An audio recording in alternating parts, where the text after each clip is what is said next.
एक बार गीता के सार का इस्तेमाल करते हुए प्रधानमंत्री नरेंद्र मोदी की ओर से बहुत सारी बातें कही गई थी, लेकिन उसका एक संक्षिप्त हिस्सा अलग शब्दों में मैं बता देती हूं। दरअसल गीता में श्री कृष्ण जब अर्जुन को समझाते हैं तो बताते हैं कि आपने तो सामने वाले को समझा लिया, बुझा लिया, शांति से बता दिया कि ऐसा अगर आप करेंगे तो नुकसान ज्यादा होगा, लेकिन अगर वो नहीं मान रहा है फिर आपको उसकी वजह से युद्ध में जाना पड़ेगा, क्योंकि वो नहीं मान रहा है।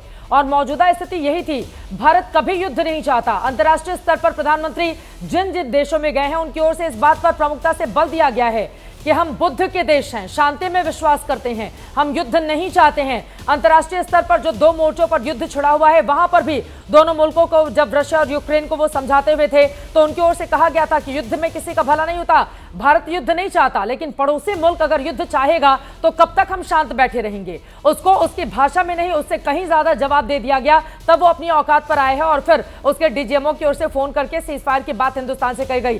क्या नीरज, इस बात को इसी रूप में समझा जाए कि जो जब नहीं मानेगा पड़ोसी, आप क्या कीजिएगा, उसको उसकी भाषा में जवाब देना पड़ेगा, लेकिन जब पड़ोसी को अपनी औकात समझ में आ जाए कि मेरी हैसियत ही नहीं है हिंदुस्तान से लड़ने की, तो फिर उसके बाद वो घुटनों पर झुका और उसके बाद डीजीएमओ स्तर की बातचीत हुई और युद्ध विराम हुआ। बिल्कुल चित्रा, आपने बिल्कुल ठीक कहा। और खुद प्रधानमंत्री नरेंद्र मोदी ने कहा था जब रूस के राष्ट्रपति पुतिन से मिले थे कि ये युद्ध का नहीं है, लेकिन आप ये मानकर चलिए कि जब युद्ध कहीं से भी किसी तरीके से नहीं ठहराया जाता, सही नहीं ठहराया जा सकता। लेकिन आप बताइए कि किस तरह से अगर आपके देश के जो मासूम लोग हैं उनका धर्म पूछ कर उनको मारा जाएगा, यहाँ पर आतंकवाद फैलाया जाएगा, वहाँ पर लोगों की आड़ में पाकिस्तानी सेना जो है छद्म युद्ध भारत के खिलाफ छेड़ देगी। दशकों से हम लोग झेल रहे हैं, चाहे वो संसद पर हमला हो या फिर पुलवामा का हमला हो, सर्जिकल स्ट्राइक से पहले जो उरी हमला हुआ था या 26/11 अटैक हो, इतने बड़े बड़े अटैक्स हमारे ऊपर हो चुके हैं। तो क्या भारत किस तरह की अपनी कार्रवाई कर सकता था? लेकिन इस बार भारत ने डिसाइसिव एक्शन लिया और उसी का नतीजा हुआ कि भारत ने ऑपरेशन सिंदूर लॉन्च किया और इतनी बड़ी कार्रवाई की। पहली बार ऐसा हुआ होगा कि टेररिस्ट इंफ्रास्ट्रक्चर पर पाकिस्तान जो एपिसेंटर है, वैश्विक आतंकवाद का जो गढ़ बन गया है पाकिस्तान, पीओके जो हमारा एरिया है उसको उसने आतंकवाद का गढ़ बना दिया, उस पर इतनी बड़ी कार्रवाई जो है भारत की तरफ से की गई। तब जाकर जब अमेरिका को लगा और पाकिस्तान को लगा कि ये तो बड़ी कार्रवाई हो गई, क्योंकि हम लोग चाहते नहीं थे, हम तो आतंकवाद को कहकर कि ये कश्मीर के युवाओं ने किया होगा, भूले भटके युवाओं ने किया होगा, नरसंहार किया होगा। लेकिन जब एक एक सबूत जो थे वो अमेरिका को दिए गए, पूरी दुनिया को दिए गए और उसके बाद बताया गया कि ये देखिए ये है पाकिस्तान का असली चरित्र, ये है, तब जाकर भारत ने जो है 15 दिन के बाद ये बड़ा अटैक किया। और उसके बाद जो है हमने देखा सिंदूर 2 का ऑपरेशन सिंदूर 2 किया, जिसमें कि पाकिस्तान के जो बेस हैं उन सब को खत्म कर दिया गया।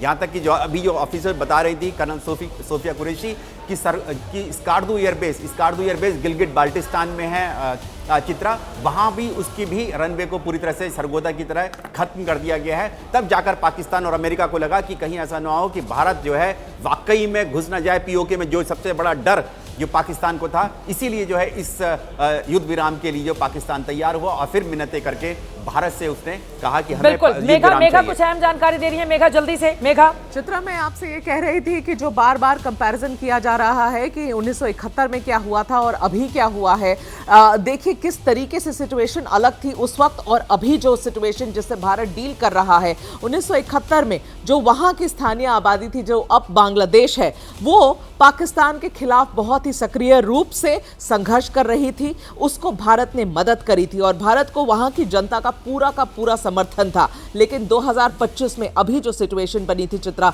उसमें ऐसी कोई भी कहानी नहीं थी। आज पाकिस्तानी सेना अपनी जनता और जनमत पर लगभग पूरी तरह से नियंत्रण रखती है। वहां की जनता भारत को नहीं सपोर्ट कर रही है, वो अपने पाकिस्तानी सरकार को, अपने आर्मी को सपोर्ट कर रही है। और ऐसे कठिन हालात में भी भारत चित्रा आतंकी ठिकानों को अंदर घुसे, भारत अंदर घुसा और वहां के आतंकी ठिकानों को उन्होंने टारगेट किया, उन्हें तबाह किया और आतंक के संरक्षकों का जीवन अस्त व्यस्त वहां किया। कितने आतंकी मारे गए हैं, 5 बड़े नाम जो आज भारत ने शेयर किए हैं ऑफिशियल तरीके से, वो उसमें से 3 ऐसे नाम थे जो 26/11 में 2008 का जो 2008 में 26/11 का हमला हुआ था, तब से भारत उन्हें ढूंढ रहा था। अबू जुंदल उसमें से एक है, मुझे नाम भी वो सारे याद हैं, जो इस बार भारत ने पिछले 4-5 दिनों में मारा है। चित्रा, ये बात का इंचार्ज था वो अबू जुंदल जी, बिल्कुल। और 1971 के विपरीत अब पाकिस्तान के पास, ये भी याद रखना पड़ेगा चित्रा, उस वक्त पाकिस्तान एक न्यूक्लियर पावर नहीं था, लेकिन पाकिस्तान अब उसके पास परमाणु शक्ति है, वो हथियार है।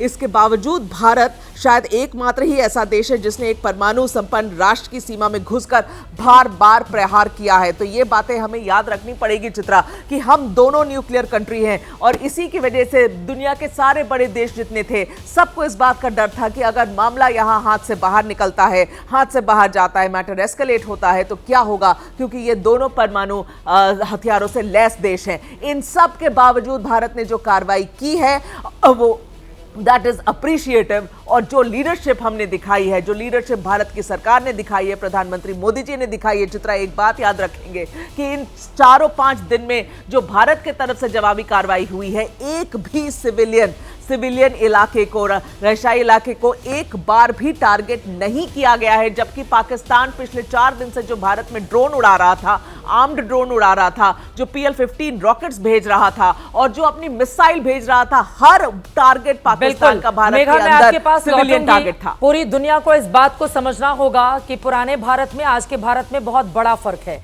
ये नया हिंदुस्तान है, घर में घुस कर मारता है, लेकिन पाकिस्तान ये हमेशा याद रखे कि हिंदुस्तान उसके लिए क्या है। पाकिस्तान हमेशा ये ध्यान में रखे, उसको 4 युद्ध में हमने हराया है, बुरी तरह परास्त और पराजित किया है। 1971 में हमने उसके 2 टुकड़े किए थे और इस बार अगर वो जंग में आता तो उसके 4 टुकड़े होने तय थे।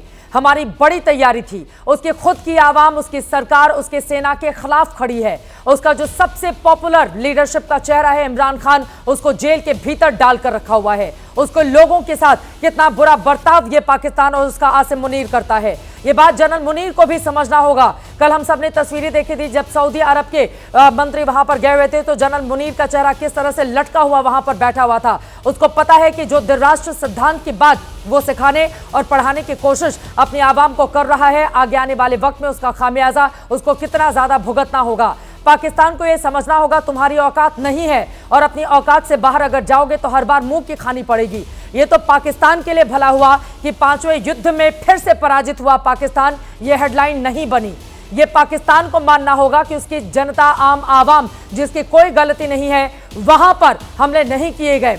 हमने सीधे उसके आतंकवादी ठिकानों पर टारगेट किया था। उसकी आवाम को अपने हुक्मरान और साथ ही ऐसे सेना प्रमुखों के खिलाफ सड़क पर आना चाहिए कि हम हमारे बच्चों को आतंकवाद नहीं दे सकते, हम आतंकवादी ठिकानों को ध्वस्त करेंगे और उसके बारे में जानकारी खुद पाकिस्तान की आवाम को देना चाहिए।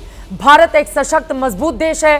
भारत ने एयर स्ट्राइक की है, भारत ने सर्जिकल स्ट्राइक की है और इस बार ये जो मिसाइल स्ट्राइक की है, आगे आने वाली पीढ़ियां पाकिस्तान की याद रखेंगी।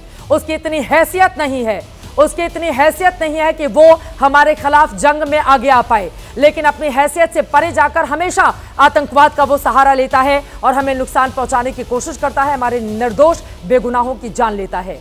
लेकिन अब भारत ने कह दिया है कि आतंकवादी कोई भी वारदात ये हिंदुस्तान के खिलाफ युद्ध माना जाएगा और युद्ध के लिहाज से उसका जवाब दिया जाएगा। पाकिस्तान को अपनी औकात आज समझ में आ गई होगी।